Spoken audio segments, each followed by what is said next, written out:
Hi everyone, welcome back to Feb's Kitchen and thank you all so much for your support. Today I'm showing you different ways on how you can make a delicious meal out of your leftover foods. Yeah, so the first one, I had leftover beef and some cabbage. So I'm going to make beef stew. I'm going to use green peas and some carrots. Here I have grated tomatoes. I have salt. I have onions and garlic and coriander paste, and also some cooking oil. This is my Royco and curry powder. Yeah, so I have those. I'm also going to accompany it with some chapati. Yeah, so not too much chapati, just like 4 or 5 chapatis. So in there is 3 cups of all-purpose flour. I have sifted them and now I've added warm water and just knead. So after adding warm water, you add warm water bit by bit so that you don't get a wet dough. Yeah, so that's what you see I'm doing. You knead until all the flour combines so well. By the way, these leftovers are for different days. Like for rice, it's a different day. So I just thought of showing you the different ways you can enjoy your leftover meals. Yeah, so for the beef, I'll be doing beef stew and some chapati and cabbage beside it. Yeah, so over here I have kneaded it, and now I'm adding some oil. It is hot but not too hot. It's one that your hands can handle. Let me say it's warm. Yeah, it's warm. It's warm, kind of warm. Yeah, so just use that oil to knead your dough and until it's no longer sticking on your hands. Yeah, that's what you want to do. So for the other leftover, I'll just be the one for the beef stew, I'll be adding the spaghetti, and that's also for another day. And yeah, for the one for rice is also for another day. So I hope you get to just get some 1 or 2 things from this. Yeah, so I've kneaded it and now the dough is okay.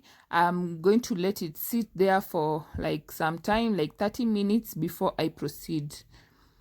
So over here I'm just trying to make the beef stew.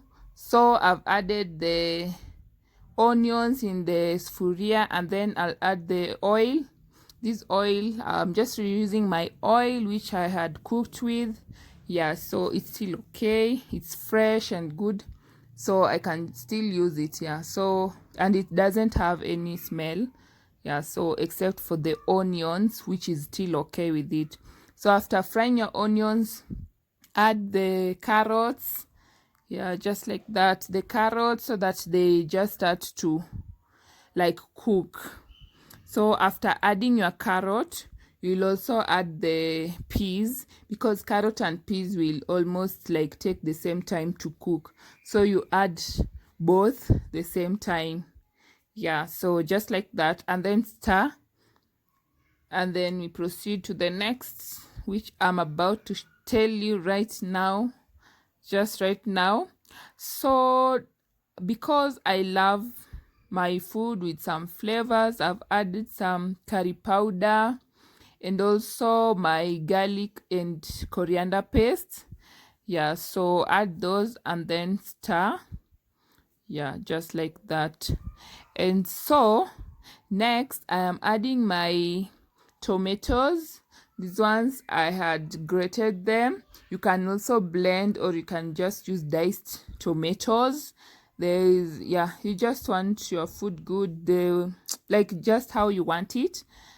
If you prefer blended, grated, or diced tomatoes, that's okay, because they'll all make good meals and delicious ones. So I've just added salt too. Yeah, just like that. You don't want to add too much salt because the meat had salt. And also in this meal I'm not going to use much spices because my meat had I had used much spices in my meat before. Yeah, so now I've added the meat just like that, and then add some water, just a little bit of it for the beginning. Yeah, then stir and make sure that your food is looking good. Now it's so colorful, and yeah, just the green and the carrot color, it's so good. It looks very beautiful. So now I've added the royco. With the royco, I add water first to it, and then pour it inside my meal, and then stir. If you feel that water is not enough, will not make like the stew you want, you can add more water, but make sure that it's not too much, that it covers your meal, the whole of it. Yes, you remember these chilies from the previous video? They are now like dry and good. You can use them to make chili flakes, yeah, and just add to your meal whenever you are cooking. Yes, so after I left my beef to like cook, here it is now, so it's ready. So here is the cabbage. I'm going to just warm it, yeah, and also keep it aside. So next I'm going to prepare the chapati. The dough has been sitting here for some time, like 30 minutes. So now I'm just dividing this dough into the pieces I want to make the chapati. So flour your surface and then like stretch it out, then cut them and then make some balls with it. Yeah.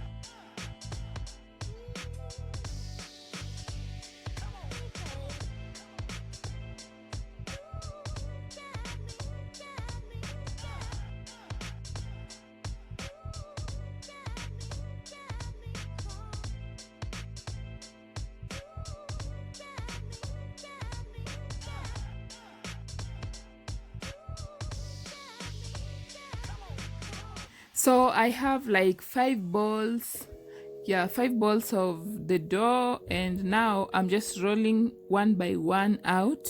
So roll them one by one out, and then you just want to stretch them, then oil them before you roll them again. So this process helps you achieve like some soft and layered chapatis. Yeah, so just like that, I'm using this my brush to like oil them, because I don't want to get the oil on my hands because I'm rolling some others. Yeah, and this brush just helps a lot. I'm just happy that I bought it anyways. So I'm also using my chopping board to roll out, because I just find it difficult to like estimate the size of the chapati I should roll out. So I think it helps me before I can get that smart for measuring the size of the chapatis. So make your chapatis into this shape and keep it aside. So you'll just continue with this process until you finish all the doughs you have. So the next one is to roll them out now and make as the pan is heating, yeah, so you roll this out into that shape of the size you want. You see, this chopping board is already helping me, so I know I can estimate how the size of my chapati.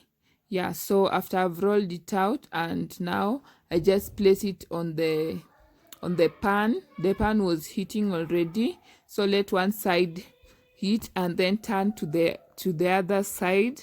Yeah, so after both sides have heat, you like add some oil, yeah, both at the bottom and at on the top of it, and then just roll it like You just cook. You see what I'm doing? So just repeat all this process until you finish your chapati. It's not that difficult. Yeah, once you get it, you'll just make your soft and layered chapatis. If you want more layers on your chapati, you roll a bigger dough and then like make those. When you like roll it the second time, yeah, it helps you achieve more layers. Yes, so that's what you do. So turn the other side and also let it cook. This side was almost burning. Ensure that your heat is not too high and it's also not too low, just on the medium. Yeah, so also get to know your heat. Yeah, so after doing that, this chapati is almost done. You'll just remove it and keep it aside as you continue with the rest until you finish. So after doing all that, you just keep your chapatis into like some sufuria and then cover it. So now I have done everything, it's ready, and here's the chapati with beef stew and cabbage served. It looks so delicious and I loved it. It was so good. It was so good. I love it. You see that chapatis, it's so soft and it's also layered and it's so delicious. I loved it so much. This combination was just the best. So the next day I did not finish the beef stew, so I had some leftover spaghettis, and so I added the spaghettis in the beef stew. Yeah, so this one is also my rice. It's been here for 2, and so I decided to just give it some taste with avocado. Yeah, this avocado is so good. It went to school.